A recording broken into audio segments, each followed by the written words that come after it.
Good afternoon, and I thank everyone who helped organize this event. It's a great opportunity for people like me and everyone else has been up here to share their stories.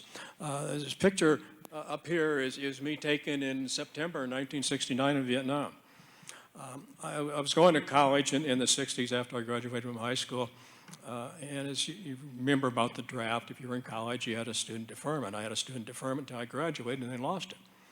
And then I was ultimately drafted, and I went in with a high school buddy who had also graduated from college, and we said, well, we'll just let ourselves be drafted because the Army's going to give us a desk job.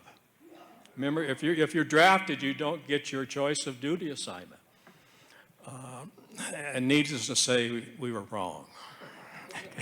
we both were assigned as infantrymen and sent to Vietnam. I arrived in Vietnam in July of 1969. Before I went over there, after advanced infantry training, I went to NCO school.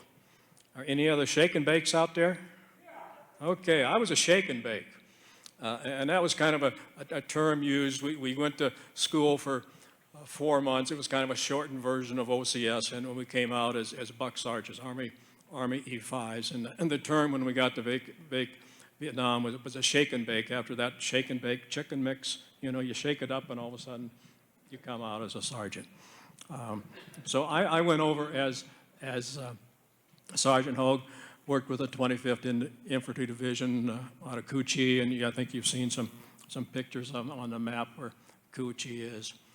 This is a picture of me after a firefight. We were out one day, and there was a couple enemy soldiers up in a tree, and actually we called in a gunship, and they had actually had killed them both, and they were both dead, and if there was anybody else there, they ran away.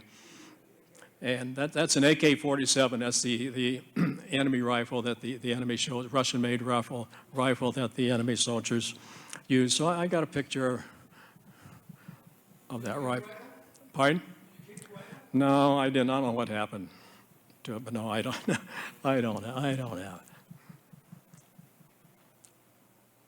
it. Okay. And this is a picture of me after I was wounded a second time, and we'll back up just to here.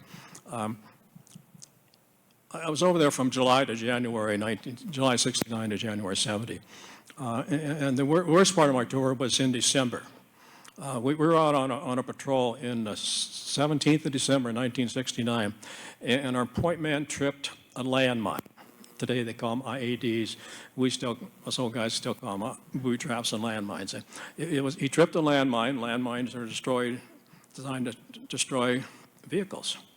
So you can imagine what it did to him. And I was the first one to get up to him, and he was in a crater about as big as this area, about 2 feet deep. And he was sitting up, but I thought, God, he can't still be alive. But he was. However, I looked down. Both of his legs, I'm going to be real graphic here, were literally blown off at his knees. There was nothing of his lower left legs anywhere. Just ripped off. He lived and died a week later in the hospital. Second man in the column was killed instantly by that landmine. Another guy was seriously wounded in his arm. Myself, I was fortunate. I got one little piece of shrapnel right here.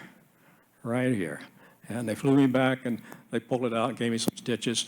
And I still have that little piece of shrapnel in a picture frame by my Purple Heart that I got that day. So I was, I was lucky.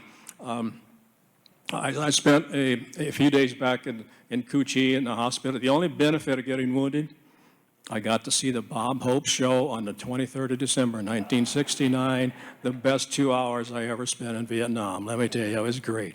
It was worth getting that little piece of shrapnel on the side of my head. A few days later, on the 28th of December, 1969, I lost half of my platoon.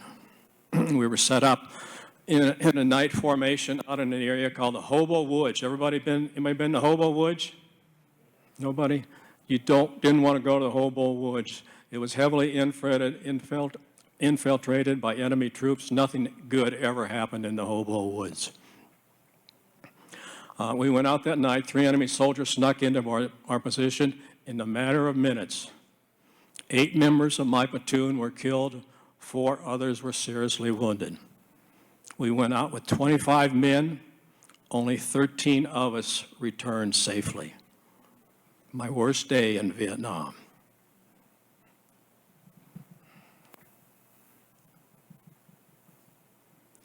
This is a picture of me, the one up here laying in the bed a couple days after I was wounded the second time.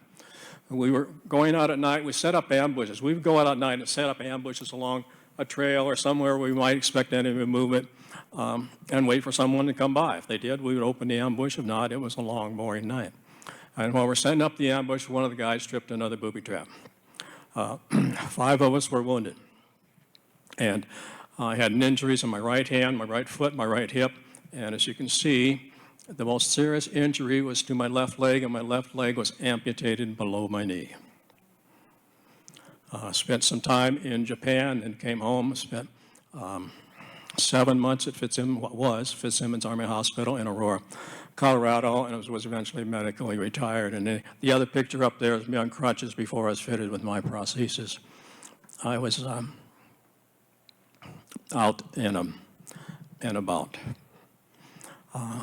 So that's real briefly my story. It was mentioned I've written a couple of books. This is my latest book, A Soldier's Story. And I'll be out peddling books. I'll be out by the library if anybody wants to take a look at it. But, and I'm not here necessarily just to sell some books or whatever, if you want, fine, but if you want to look at it. But I want to read this phrase that's in the back of my book. I saw this phrase when I was in basic training in Fort Lewis, Washington. And listen to this. For those who have fought for it, life has a meaning others will never know. Let me say that again. For those who have fought for it, life has a meaning others will never know. And I've lived that phrase. Because some of the men that I have talked about, I was over there for 6 months. A dozen men in my platoon were killed. And on more than one occasion, I would talk with someone during the day, and before that day was over, they were gone. So that's how you learn when you live in that kind of environment, a life and death environment, just how precious life is. So we all need to celebrate that we're still here, quite frankly. And I kind of summarize my experience, and there's a picture of the book. As I tell, the short story is I went to Vietnam with 2 legs. I came home with 1, but I have no regrets. It made me a better person. I gained self-confidence that I never had before I joined the Army. I learned to become a leader. I was a platoon sergeant, platoon leader. My leadership skills have benefited me the entire life.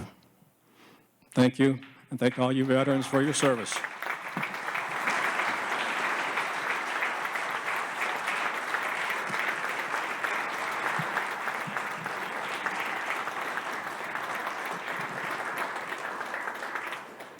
Thank you, Dick. What a sobering experience.